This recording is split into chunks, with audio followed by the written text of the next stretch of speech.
Welcome, ladies and gentlemen, to Commodity TV. And you see it already. I'm wearing a polo shirt. I'm on vacation in Austria, but still there are too many good developments in this precious metal market and very, very good developments in the companies. And so we have to do here now an interview with Revival Gold. You know the company already several years.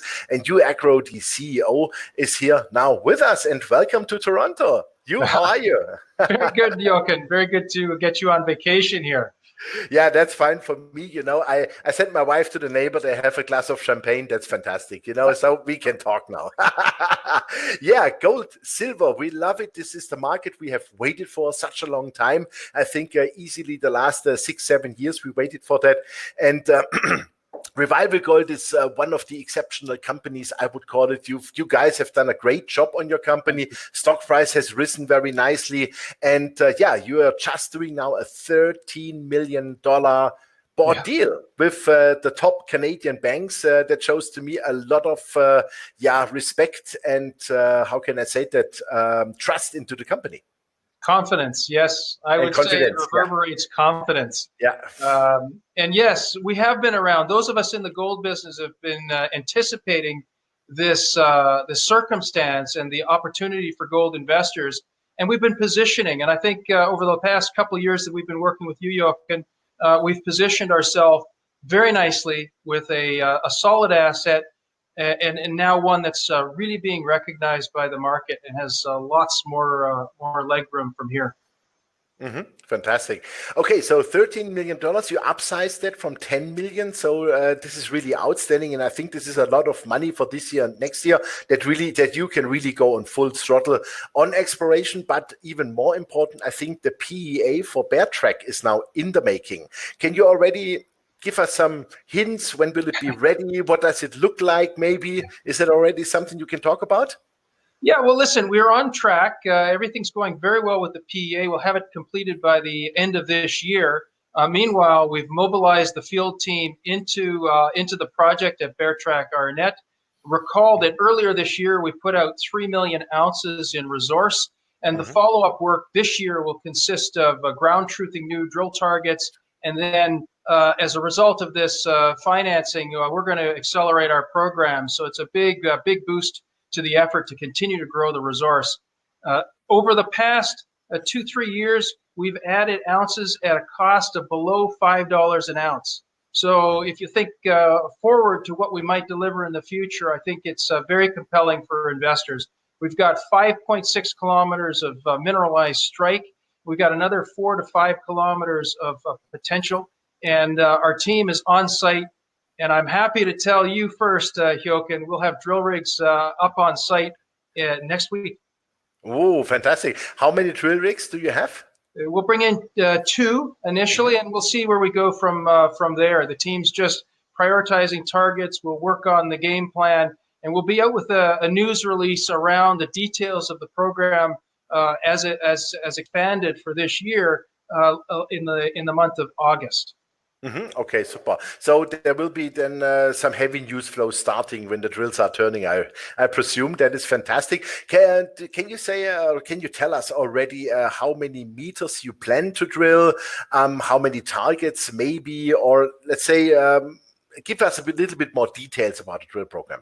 Yeah, so 5,000 meters is what we initially targeted for this drill season, focused in the Haiti area where we have oxide mineralization open in all directions. And then we'll bring the rigs down to Bear Track, where we've got a 2.5 to 3 kilometers step out from the existing footprint of the existing resource in the Rabbit area. So first we'll start out at Haiti, and then we'll move to Rabbit, about 5,000 meters of drilling targeted. But I think you'll see us increase that, Jochen, come August once the teams fully develop the plans for this year. We've got a lot of capability on our exploration team. We've got the cash to really accelerate our programs, and I think you'll see us do a lot more this year than just 5,000 meters. In addition to that, we've got geophysics going on. We've got field mapping work going on. We will start to do some follow-on technical engineering work in respect of the heap leach restart PEA. some of the follow-up out of the engineers on that, and we'll get into some more metallurgy. It's going to be a busy, busy season. And fantastic. I'd like to come back to the financing for a moment and let your listeners know that we were 2.5 times oversubscribed on that financing. We did increase the amount of the financing because we've got a lot of work here to do. But at the same time, the demand is strong. It's strong for Revival Gold. It's strong in the gold space, and for good reason. Absolutely. That's a really good reason. Well, if the reasons are so good, we will see that what happens with the recession and all that kind of stuff. But anyhow, I think the base is now laid, and the foundation is laid for a real big move inside the gold, but also the silver prices, which is exactly the metals you are pursuing. When you just talked about the financing, can you tell us maybe what institutions participated, or let's say what new larger shareholders made you happy to welcome? Yeah, so we had a combination of some of our existing investors, for example, Conway of Gold 2000, US Global, but we also had some new investors come in, and it's indicative of what's happening in the market in North America. I'm not sure if you're seeing this in Europe, but certainly in North America, we've got a lot of generalists coming into the space now. Same here. We've got a strong demand from U.S. retail, very strong demand from a number of funds that have only just come into the space in the last, I would say, year or so. So some new investors to the mix, a very good sign for our business generally. About 60% institutional, about 40% retail. As you mentioned earlier, BMO led the charge, Bank of Montreal, which is one of the premier mining investment and research banks. Strong validation of our team and our work, and I think a big accelerator for the company. Big game changer. That's super. Can you give us also maybe a little bit of a summary of your shareholders totally? What is management share? Who are the largest shareholders, let's say, aside the institutions you just named? Yeah, so we'll have pro forma this financing. We'll have about 70 million shares outstanding. I want to come back to that. But our largest shareholder is Orion Mine Finance, of course, a $3 or $4 billion private equity group out of New York. Very supportive management and what we've been doing. We've got, as I mentioned earlier, a couple of very well-known institutions in Conway and US Global, Delbrook. Some of the very smart money in the space that we see on names like ours. And in addition to that, I would say we've got management at about 10% in the pro forma company. Nice. So strong links to shareholders through management ownership. But just coming back to that 70 million shares outstanding, one of the things folks like you need to keep a track of is, of course, our share price performance relative to our peers. We perform very well relative to our peers. But what I think a lot of people miss, and what I know that you're very sensitive to, is how many shares are outstanding. We have 70 million shares outstanding, fully financed basis. So along this journey here over the last 2 or 3 years that we've been working together, Revival Gold has spent very wisely. I mentioned earlier our finding cost at less than $5 an ounce is industry leading. We keep our G&A burn low, and we put all of our money into the ground and into our exploration efforts. We spend a little bit of money telling the story, but really the emphasis is on building value in the company. And compare that to our peers, and I think we've done very, very well, for shareholders through our efforts. Yep, I would sign that absolutely. As I said, you guys did a great job, and also I think what is also very important, the 10% management owns, you paid for it, right? That's right. I'm not embarrassed to say that I've been buying shares even in this most recent financing. So right alongside our existing investors, every round of financing. Yeah, no, because for me, it's always important, as you know, my philosophy, management has to sit in the same boat with shareholders. So, it's not only about the salary, it's about make this a $5 stock. Yeah. Listen, we're trading by RBC, which is another leading Canadian bank. By RBC's numbers, we're trading at about $20 US per ounce of gold in the ground. So that's really cheap. that compares to our peers, which would be at about $50 an ounce of gold in the ground. And again, I point to the fact that we've spent our money more wisely than some of our peers. I think we've issued a lot less shares than some of our peers. And the result is we have great underlying value in the asset base and through the stock. Yep. Now, you compare that $50 an ounce with where the average company is trading today in the junior space. It's upwards around $80 an ounce. And the senior companies, those that are needing growth projects like Revival Gold's Beartrack Arnett Gold Project, they're trading upwards of $300 an ounce.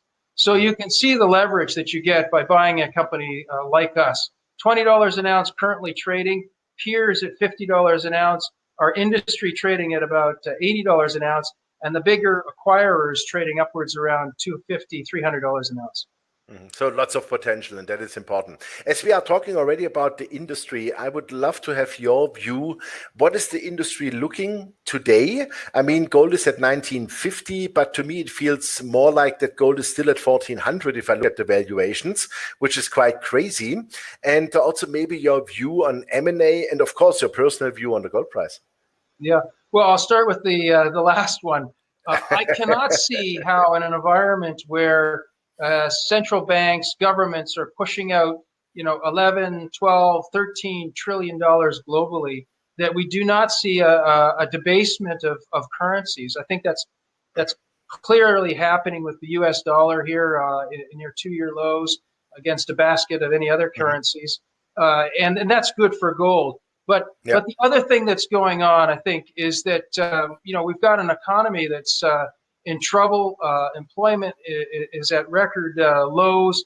And so I think as these governments try to bring business back into their countries, I think they're going to make it a lot easier for projects like Revival Gold's Beartrack Arnett project to go into production, to create jobs, to increase the tax base. And so I think fundamentally there's a very strong underlying current of support for responsible exploration and mining. Talking about the industry for a second and the M&A situation, I would say we've now gone through a period of rationalization, of taking real care with balance sheets. The senior gold companies, the intermediate gold companies are in great shape financially. They're churning out cash. Barrick's earnings in the last quarter, we're underpinned by a $1,700 gold price on average and an all-in sustaining cost of about $1,000 an ounce. That's a very, very attractive margin, and it's only getting better. Now, tell me another industry, that is enjoying growth in margins, let alone growth in revenue. So our industry is in really good shape, and the problem is going to come to filling the demand for new growth projects in gold amongst these seniors and intermediates. And here's where I think investors can really benefit. Positioning in well-placed juniors that can bring forward growth projects for the future. It's only going to become all the more urgent for these major and intermediate companies to transact, and we'll see that trend, I think, uptick here in the months and years to come. And also, I think a major bonus for you guys is that you are in Idaho, and this is a super safe jurisdiction. That's also a big thing, also ESG wise. And I think you guys have already a lot of benefits from existing infrastructure. Yeah, thank you for raising those points. If you're going to invest in gold, you might as well be in good geography, and you might as well be in a mining friendly part of the world. And as you point out, you might as well have some infrastructure to leverage so that you can move more quickly to capitalize on this beautiful metal price environment that we're in. So check, Revival Gold. Yeah, that's absolutely the point. And I think also ESG-wise, you have a lot of plus points, I would call it. Yeah, listen, we haven't reached a state where this company has had to roll out formal ESG programs, but it's certainly in our DNA. Responsible mining, number one. Safety and security of our people and our community and the environment in which we work. These are the sorts of things that I think underpin the values that underpin responsible mining and the sort of thing that we feel very strongly about here at Revival Gold. We're all outdoor people. We live and work in the communities in which we operate, and so that's really important to us to take care with our people, take care with the environment, and particularly when we've got something like COVID-19 running around, we've got to take extra special care to be responsible around that. Yeah, absolutely. Last question. You and I are at least 6 meters apart here, Yoka. We may look close together on the screen, but we've managed the distancing through this teleconference. I think we have an ocean between us. We're safe. That's right. No, last question. I think this is something you must not answer, but the question would be to me, do you make the bride look as good as possible? Or could you also imagine to bring Revival by yourself or maybe with a partner into production? Yeah, maybe I'll talk a little bit about our team before I answer that question. First of all, our non-exec chairman, Wayne Hubert, is a former executive with Meridian Gold, a mine producer of note. Went on to lead Andean Resources from exploration through into the construction, the start of construction phase. This is why I'm asking. Our general manager, Pete Blakely, is the former general manager for the operation at Bear Track Arnett, was responsible for the low cost, the efficient operation of that mine, producing on average about 100,000 ounces a year of gold from about a 13,000 ton a day operation. I myself am from Kinross Gold, a producer, and then before that, Placer Dome. We've also got on our team Rod Cooper, who is a former colleague of mine from Kinross, an operator, a builder, and he's leading our PEA process and will help take us and transition us through to the next phase with beyond at Bear Track Arnett, beyond exploration. So we've got a super team, and on the exploration side with Steve Priestmeyer, Don Byrak, and some of the gentlemen on our exploration team in the trenches, we've got a hell of a lot of experience. Absolutely. So all is possible, I would call it. Yes. Super. Yeah, Hugh, thank you very much for the updates. That was fantastic. 17 minutes. That's okay. And I think we're going to talk within the next 8 to 10 weeks at least again, because we want to see some good drill results. We should talk about that then. And also latestly, we have to talk about your PEA, because my feeling is that this will look quite good. Yes, we're excited, and I will look forward to that chance to chat again. Thank you. Perfect. Thank you very much, Hugh. Yeah, ladies and gentlemen, that was Commodity TV for you. That was Revival Gold here out of Toronto with Hugh Ackroyd, the CEO, and you heard it. Revival is full on track, and what I really love with the company, that 10% is owned by the management. They have the creme de la creme of the big commodity investors, the big funds as in their shareholder registry. That's what we like to see. And of course, they are working in Idaho, safe jurisdiction, and also 5,000 meters at least of a drill program are now starting to roll out with 2 drill rigs by now. Maybe they will want to add a third one if they hit some good results. We will see that. We will talk with you about that. And also what is really important for me, $13 million board deal with the big banks in Canada. This is exactly what we want to see, what we see with good companies within the last 4 weeks. And the good companies really are flushed with money now. And that's what you need. And those are the companies you want to invest in. So check out the company. Thanks for watching us. Thanks you to Toronto, and bye-bye from Austria.